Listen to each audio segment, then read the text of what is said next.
Classified. Classified Trefilk High Command ARCS, Emergency Transmission from Field Agent, Cousin Warning Level.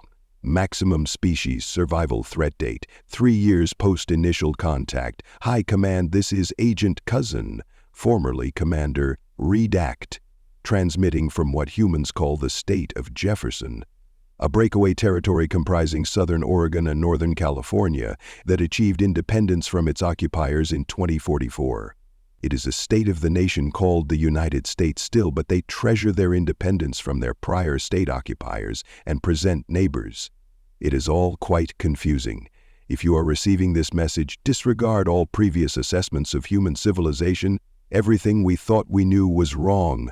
We assumed humans were uniformly chaotic. We were catastrophically incorrect. Humans come in subspecies, each more terrifying than the last. Let me explain why you must never, under any circumstances, allow another Trefilk to set foot on this nightmare planet. 3 years ago, you classified me as missing in action. Technically accurate, though I prefer voluntarily domesticated. I have spent these years integrating with human society as what they call family, though the distinction between family member and exotic pet remains frustratingly unclear. My designation as cousin originated from a human entertainment program called E.T., about an extraterrestrial being who becomes temporarily adopted by a human family.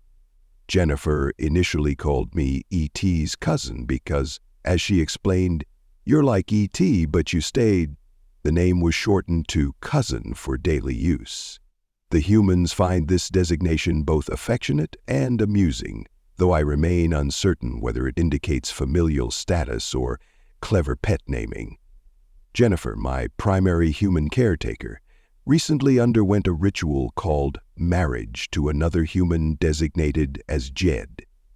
During this ceremony, I was assigned the role of walking her down the aisle since her biological sire had ceased functioning.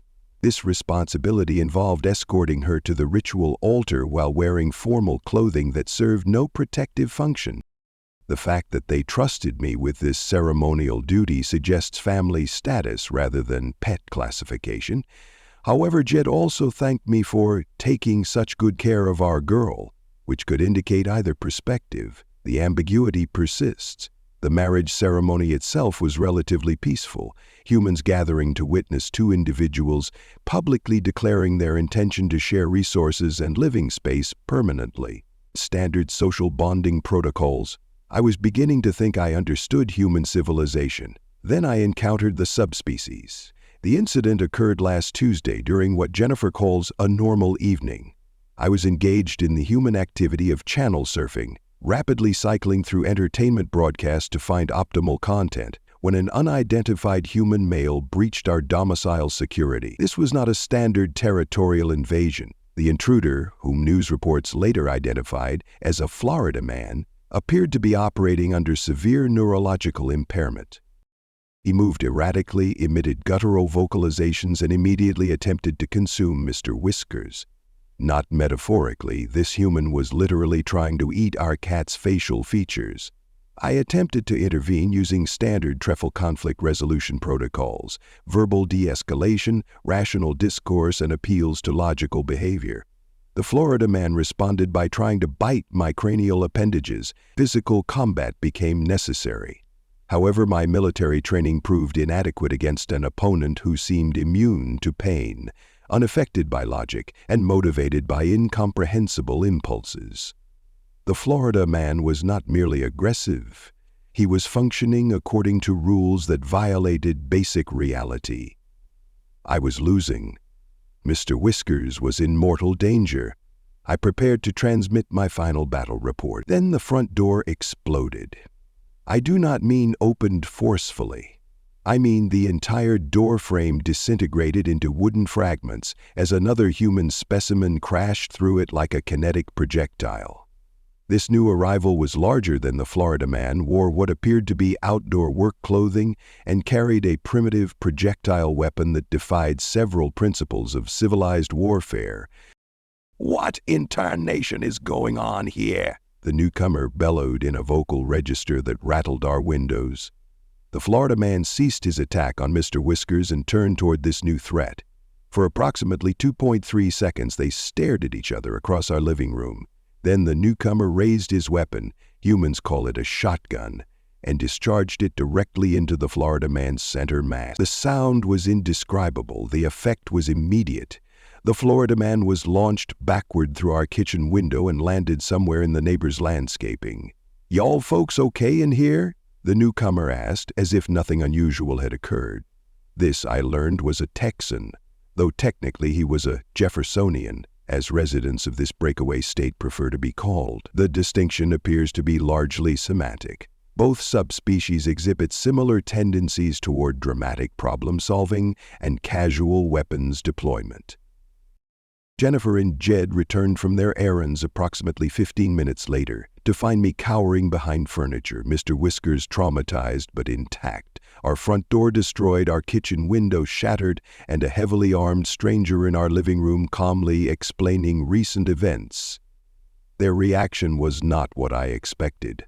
"Oh my God, thank you so much," Jennifer exclaimed, immediately embracing the Texan who had just discharged military-grade weaponry in our domicile. "Is everyone okay? Cousin, are you hurt? Mr. Whiskers, come here, baby." Jed shook the Texan's hand vigorously. "We can't thank you enough, sir. Can we get you anything? Coffee? Beer? We've got some of that good whiskey if you'd prefer." They were treating armed violence as a social service. The Texan, whose name was apparently Chuck, declined refreshments but accepted gratitude graciously. He explained that he had been in the neighborhood when he heard the commotion and decided to check things out.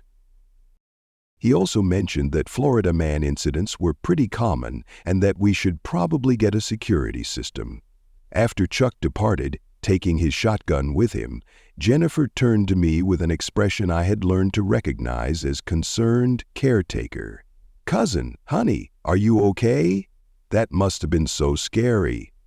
I attempted to explain that I was simply processing the tactical implications of what I had witnessed. She nodded sympathetically and then asked the question that has haunted me for the past week. "Do you want us to get you a shotgun?" Not, "Would a shotgun be useful for home defense?" Not, "Should we consider acquiring additional security measures?" She asked if I personally wanted my own shotgun, as if armed weapons were distributed based on individual preference rather than military necessity. When I asked why she would offer this, Jennifer said, "Well, you live here. You should be able to protect yourself and the house when we're not here." The phrasing was significant. She didn't say "because you're family," but the implication of shared responsibility for household defense suggests another point in favor of family status rather than pet classification. Pets, presumably, are not expected to engage in armed combat to protect the domicile. This is the point in my report where I must stress the absolute criticality of never returning to Earth. We thought humans were chaotic. We were observing only the domesticated specimens. There are subspecies of human that exist in states of barely controlled madness. Florida men appear to be humans who have rejected all social conventions and operate on pure instinct. Texans are humans who have weaponized courtesy and hospitality. The combination is unstable. During the incident, I observed several things that violate our understanding of civilized behavior. Humans keep weapons in their homes as standard equipment. They distribute these weapons to anyone they consider family. They expect each other to use lethal force to protect property and pets. They consider this normal. But the most terrifying discovery is that this system works. Our neighborhood is now safer because Chuck destroyed Florida man. Other Florida men will avoid our area because they know a Texan might be present. The entire social structure is maintained through the threat of immediate, overwhelming retaliation. They've created functional anarchy, held together by mutually assured destruction at the household level. I have been living among the most dangerous subspecies in the galaxy for 3 years, and they have been protecting me with their lives without my knowledge. When Jennifer offered me a shotgun, she wasn't just arming a family member, she was inducting me into their warrior culture. I told her I would consider it. High command, Humans are not just capable of weaponizing character flaws, they exist in multiple variants, each adapted to different forms of chaos. Florida men represent humans who have embraced pure disorder. Texans and Jeffersonians represent humans who have weaponized order. The fact that these subspecies coexist on the same planet without destroying their civilization suggests a level of social complexity we cannot comprehend.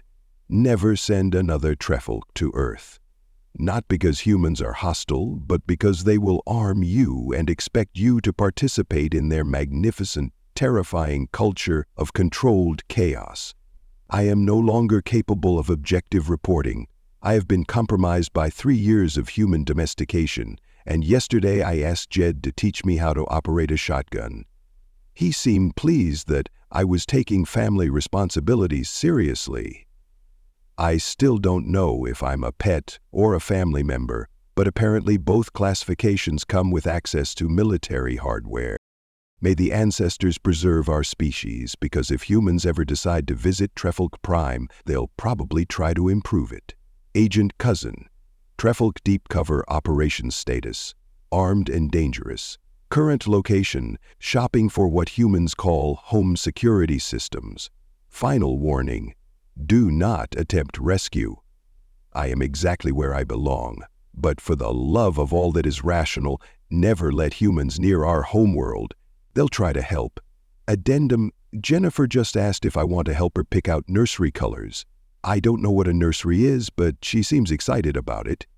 Jed is grinning constantly and keeps talking about little feet running around the house. I suspect I am about to become an uncle, or a guard pet for human offspring. Either way, I may need a bigger shotgun. Many thanks to my channel members and Pathfinders. You all make these videos possible. Thank you for listening to this story. I hope you enjoyed it. Be sure to leave this video a like and subscribe if you want to see more stuff like this. Video shares, memberships, and super thanks help the channel grow as well, so feel free to partner with this channel in that way as we grow. With that all said, thank you again for listening to the story, and thank you for your time. On the left side of your screen are some videos I think you might be interested in. I hope to see you in the next one.